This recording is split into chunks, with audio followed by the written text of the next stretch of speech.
so determined to get their paralyzed buddy help, they don't just knock. They literally start tearing apart the roof to lower him down to Jesus. It's quite a picture, isn't it? It really is. And that's the incredible scene we're diving into today.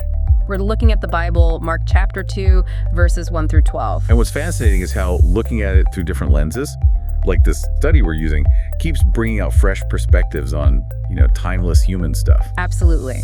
So our guide for this deep dive is a study, a really detailed one, on this exact passage. It was given back on Monday, May 26th, 2025, by Pastor W.F. Kumuyi, that's Dr. Kumuyi, from the 𝕽𝖊𝖑𝖊𝖆𝖏 Christian Life Ministry in Lagos, Nigeria. Right. And for you, the learner, this isn't about us giving a sermon or anything. It's more like extracting these core ideas, principles about faith, about taking action, fellowship, even about figuring out what we really need versus what we think we need.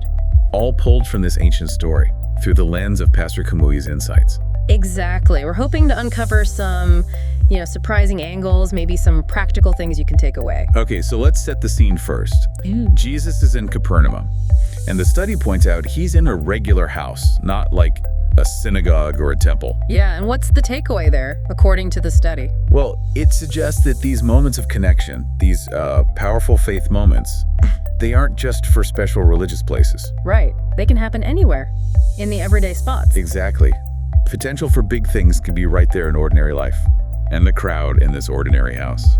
Wow. Huge, right? The study says it was so packed you couldn't even get near the door. Yeah, that detail really does two things. It shows Jesus's pull, how much people wanted to be there, but it also ramps up the challenge for these four friends, doesn't it? Totally. Imagine trying to get someone, especially someone who can't walk, through that kind of crowd. It sets the stage perfectly for how drastic their next move was. Which brings us nicely to the study's focus on these guys. Four men with focused faith, it calls them. Their action, bringing their friend, isn't just shown as nice. It's like exhibit A of active faith. Yeah, belief in action. It makes you think, what does that look like for us? How do we actively show commitment? The study kind of breaks down the dynamics. First, it looks at Jesus himself, calling him I, the fervent master. Fervent master. Yeah, highlighting his total dedication. It points to verses showing him constantly teaching, preaching, just relentlessly focused. That idea of servant dedication, it's intense. It is. The study notes he just poured everything into it for 3.5 years. It kind of makes you pause and think about your own big goals, right? Is that level of passion there. And the study mentions the content too, not just preaching, but sometimes rebuke and reprove. That part stands out, yeah. It's not always the comfortable message. The study seems to suggest real guidance isn't just affirmation. Sometimes it has to challenge us. And it brings up that phrase, itching ears, wanting to hear only what confirms what we already think. Right. It's a good question to ask ourselves, how open are we, really, to hearing stuff that might be difficult, but, ultimately good for us? Okay, so back to the four friends. The four men with focused faith. Their solution to that packed house, digging through the roof. It's pretty wild. And the study asks, how would you react if you're inside listening and suddenly chunks of ceiling start falling down? It's a great way to think about it. Would you be annoyed? Like, what's going on up there? Or would you maybe sense the desperation, the sheer focus behind it? That's the tension. The study connects it to another story, actually. The 4 lepers in the Old Testament, starving, who took a massive risk going into the enemy camp. Okay. So it's about that kind of faith-driven risk, even when it looks crazy. Exactly.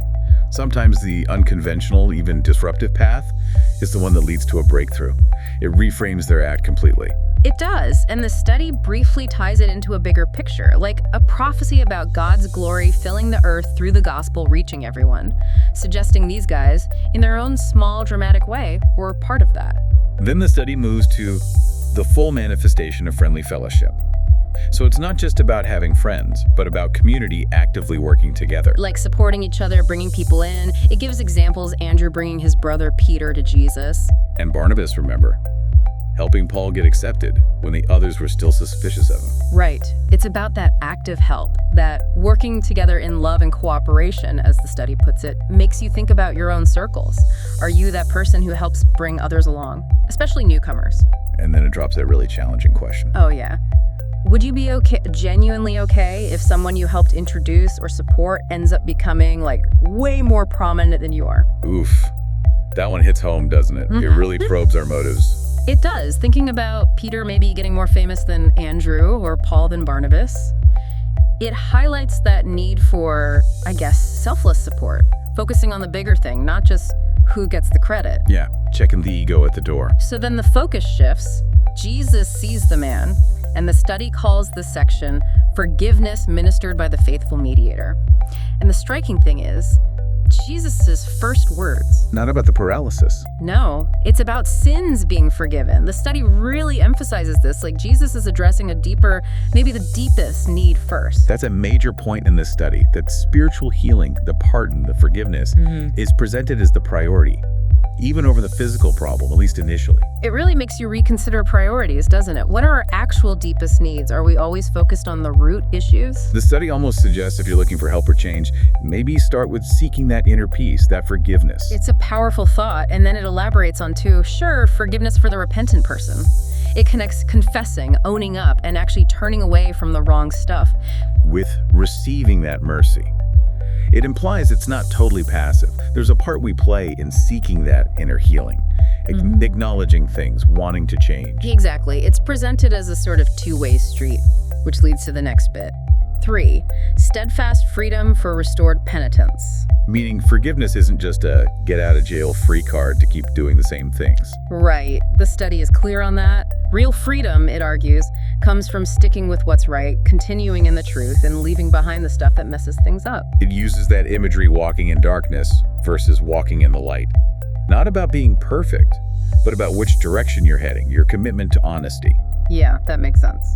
Okay, so after addressing the forgiveness, the inner state, then comes the physical part. Foremost, miracle raising a feeble man. And while the spiritual side got the first mention, the study definitely doesn't downplay the physical healing. It's huge. A clear sign of Jesus' power.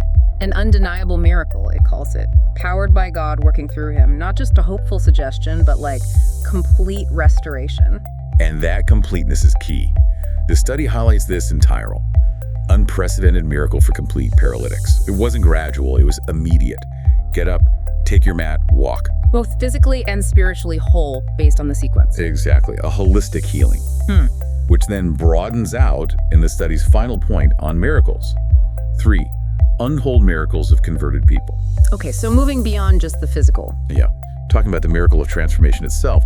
When someone's life fundamentally changes direction spiritually, emotionally, maybe even physically as a result, that's presented as a miracle too. It uses the example of the Thessalonians, right? How they turned from idols to serve God. Yes, driven by the power of the message they heard. It suggests maybe the biggest miracles are those deep internal shifts in who we are and how we live. Okay, so trying to pull some of this together, the study uses an acronym, kind of memorable.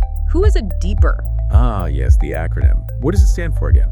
Okay, so D is for decision for Christ, that first step. E is experience conversion, really feeling that change, leaving guilt behind.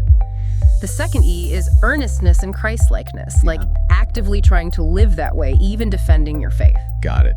D-E-E. Then P is purified in conscience, that sense of being cleansed inside.